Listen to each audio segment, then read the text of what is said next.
আমি যখনই আমার ভালোবাসার মানুষটাকে জিজ্ঞেস করি তুমি কি আমাকে ভালোবাসো, সে তখনই বলে ভালোবাসার কথা বারবার বলতে হয় না, ওটা বুঝে নিতে হয়। কিন্তু এই শব্দটা এতটা মধুর, এতটা সুন্দর, অনেকে এটা শোনার পর খুবই আনন্দিত হয়।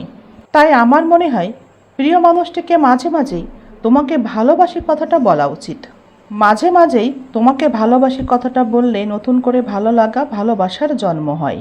শুনলেই মনে হয় যেন নতুন করে আবার প্রেমে পড়েছি। আপনার ভালোবাসার মানুষটিকেও কিন্তু এমন মনে হতে পারে। তাই আপনি মাঝে মাঝেই প্রিয় মানুষটিকে ভালোবাসি বলতে পারেন।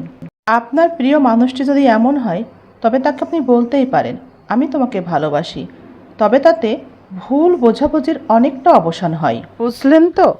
যে মানুষটাকে বারবার আঘাত করা, অপমান করা, অবহেলা করা, অবজ্ঞা করার পরও আপনাকে ছেড়ে চলে যায় না, তাকে আপনি আর যাই ভাবেন তাকে নির্লজ্জ, বেহায়া ভেবেন না।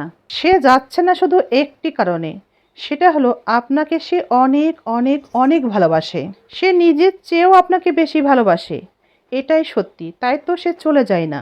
কিন্তু এটা মনে রাখবেন, এই স্বভাবের মানুষ যদি একবার চলে যায় তাহলে আর কখনোই ফিরে আসে না। এই দুনিয়ায় কে আপন বলেন তো? এই দুনিয়ায় কেউ কারো না। স্বার্থ ছাড়া দুনিয়ার কেউই আপন হয় না। কষ্ট পেলে রাতের ঘুমটাও পর হয়ে যায়। এই দুনিয়াতে অভাব কার নেই বলেন তো?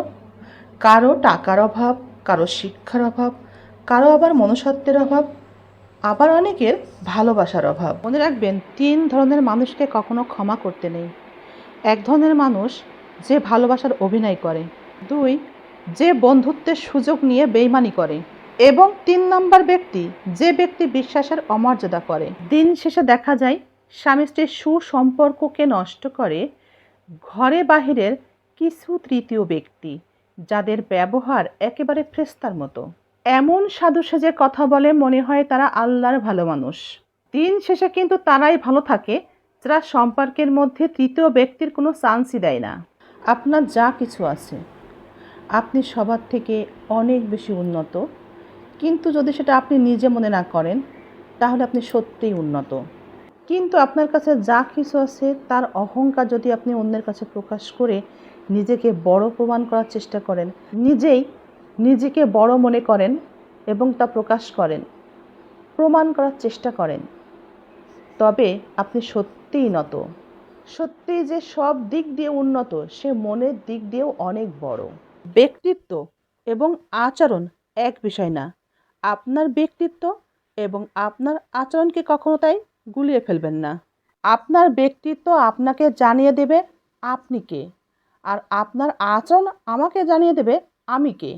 সব কথাই যদি বলে বোঝাতে হয় তাহলে আপনি আর কিসের বন্ধু? আপনি বন্ধু না আপনজন? আচ্ছা, তাহলে আপনি কিসের আপনজন?